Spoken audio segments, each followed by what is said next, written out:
अस्सलाम अलैकुम बच्चों। उम्मीद है आप सब ठीक होंगे और मुस्करा रहे होंगे।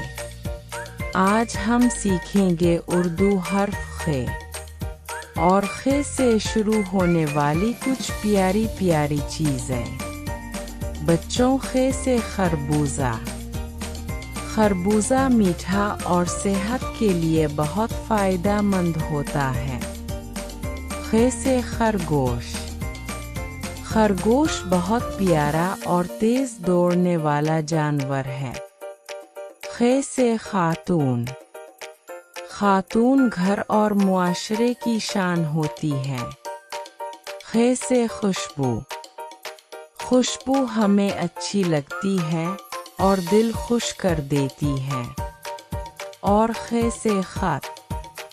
खत एक पैगाम होता है जो हम किसी को मोहब्बत से भेजते हैं। आज हमने सीखा खे। बच्चों, आपको खे से कौन सी चीज़ सबसे ज़्यादा पसंद आई? कमेंट में ज़रूर बताना।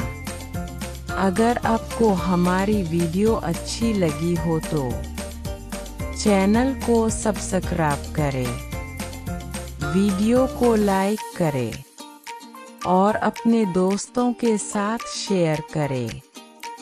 फिर मिलेंगे एक नई वीडियो के साथ। अल्लाह हाफ़िज़ बच्चों।